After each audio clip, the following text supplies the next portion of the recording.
Hello guys and welcome back to my YouTube channel learning corner. जैसा आप सबको पता है कि हमने chapter 5 unit 2 money and banking का लास्ट वीडियो में ख़त्म कर लिया था। सो आज से हम स्टार्ट करेंगे चैप्टर 6 ऑफ यूनिट 2 बैंकिंग। इस पार्ट में हम पढ़ेंगे कमर्शियल बैंक एंड उसके फंक्शंस के बारे में। हमारा फर्स्ट टॉपिक है what is commercial bank. Commercial bank एक इंस्टीट्यूशन होता है जो आपके डिपॉजिट्स को एक्सेप्ट करता है, आपको लोन देता है और इन्वेस्टमेंट करता है। एक ही एम होता है इसका पर्टिकुलर, प्रॉफिट अर्न करना। प्रॉफिट अर्न करने के लिए जो इंस्टीट्यूशन पब्लिक से डील करता है, पब्लिक के डिपॉजिट्स एक्सेप्ट करता है, उन्हें लोन देता है और इन्वेस्टमेंट करता है, उसी को हम कहते हैं commercial bank. Commercial bank is an institution which performs the function of accepting deposits, granting loans, and making investments with the aim of earning profits. For example, वो सारे बैंक्स जो भी पब्लिक से डील करते हैं, जिन भी बैंक्स में आप अपने डिपॉजिट करते हो, जिन भी बैंक से आप लोन्स लेते हो, वही कमर्शियल बैंक्स में आते हैं, जैसे SBI, union bank, Punjab national bank and many more. Primary functions commercial banks के दो होते हैं, accepting deposits and granting loans. ये अभी आपने कमर्शियल बैंक्स की डेफिनेशन में भी पढ़ा है। Accepting deposits, it is the most important function of commercial banks. They accept deposits in several forms according to the different sections of the society. Different sections of the society अलग अलग लोगों के हिसाब से अलग अलग डिपॉजिट्स एक्सेप्ट होते हैं। एक्सेप्टिंग डिपॉजिट्स में ये 3 टाइप का होता है mainly, current account, fixed term और time deposits and saving deposits. अब इनके बारे में हम एक एक करके पढ़ते हैं।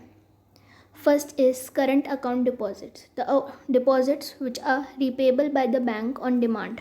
ये डिपॉजिट्स होते हैं जो बैंक आपको रीपे करता है आपकी डिमांड पर। ये हमने अभी मनी चैप्टर में भी पढ़ा था।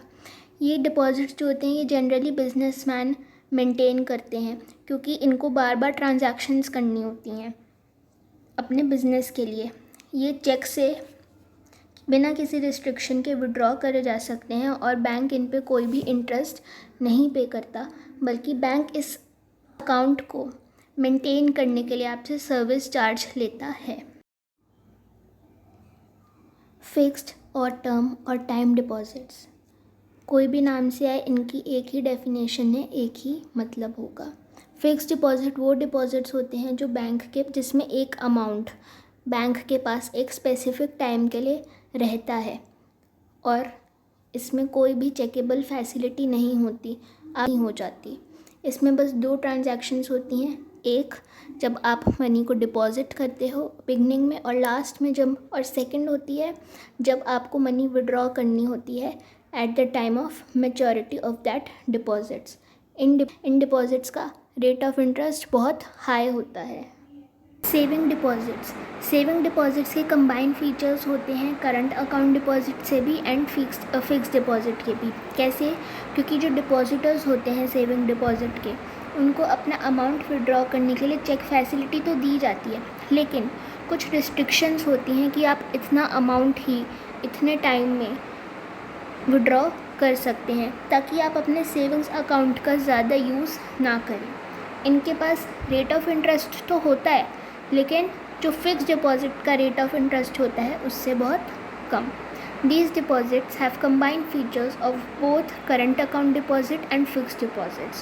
The depositors are given check facility to withdraw money from their account, but some restrictions are imposed on number and amount of withdrawals in order to discharge frequent use of saving deposits.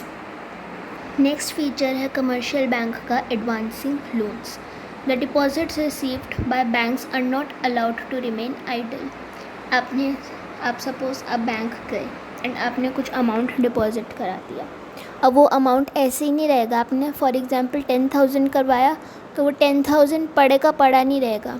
उस amount में से एक reserve को रख के, suppose 2,000 rupees का reserve रख लिया बैंक वालों ने, अब 8,000 बचे तो वो 8,000 रुपीज़ किसी और बोरोअर को लोन दे दिया जाएगा जिसे ज़रूरत है, और उनके उस लोन अमाउंट पे उनसे इंटरेस्ट लिया जाएगा, जो इंटरेस्ट कमर्शियल बैंक्स की इनकम बन जाएगी। तीन तरह के लोन्स कमर्शियल बैंक प्रोवाइड करता है, cash credit, demand loans and short term loans. Cash credit वो लोन होता है जो एक बोरोअर को दिया जाता है उसके करंट एसेट्स के अगेंस्ट। करंट एसेट क्या होता है? जो एक साल के अंदर अंदर कैश में कन्वर्ट हो जाते हैं, वो एसेट्स होते हैं करंट एसेट। तो करंट एसेट के अगेंस्ट जैसे शेयर्स, स्टॉक, बॉन्ड, इन सब के अगेंस्ट जो लोन बोरोअर को दिया गया है उसे हम कहते हैं कैश क्रेडिट। एक क्रेडिट लिमिट सैंक्शन होती है और उस अमाउंट को डिपॉजिट कर दिया जाता है, क्रेडिट कर दिया जाता है बोरोअर के अकाउंट में, और बोरोअर अपने अकाउंट में से कितना भी अमाउंट विड्रॉ कर सकता है उस क्रेडिट लिमिट के अंदर। लेकिन जो इंटरेस्ट है वो सिर्फ उसी अमाउंट पर चार्ज होगा जो अमाउंट उसने एक्चुअली में विड्रॉ किया है। फॉर एग्ज़ाम्पल, हमने 10,000 रुपीज़ का हमें लोन मिला और एक बोरोअर ने उसे विड्रॉ कर लिया, उसमें से विड्रॉ कर लिए 2,000। अब जो इंटरेस्ट है वो 10,000 पे नहीं लगेगा बल्कि 2,000 पे लगेगा। Next is demand loans. Demand loans refers to those loans which can be recalled on demand by the banks at any time. जो लोन्स बैंक वापस मांग सकते हैं, अपना अमाउंट वापस मांग सकते हैं, उन्हें कहते हैं डिमांड लोन्स। पूरा सम क्रेडिट हो जाता है अकाउंट में बोरोअर के, और जो लोन होता है वो पूरे सम पर ही पेबल होता है। आपको अपने पूरे अमाउंट, जितना भी आपको लोन सैंक्शन हुआ है, उस क्रेडिट लिमिट पर ही आपको इंटरेस्ट पे करना होता है।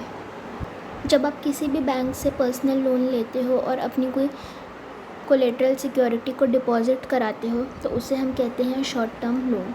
जो मनी होती है, जो आपको अमाउंट सैंक्शन करा जाता है, वो बोरोअर के अकाउंट में डिपॉजिट कर दिया जाता है और जो बोरोअर है वो उस अमाउंट को विड्रॉ कर सकता है।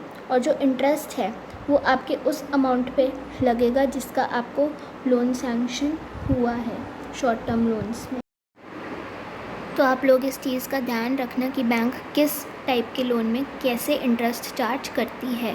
जैसे कैश क्रेडिट में इंटरेस्ट चार्ज होता है जो अमाउंट आपने विड्रॉ करा है। डिमांड लोन्स पे पूरे सम पे इंटरेस्ट चार्ज होता है, और शॉर्ट टर्म लोन्स में भी पूरे सम पर ही इंटरेस्ट चार्ज होता है।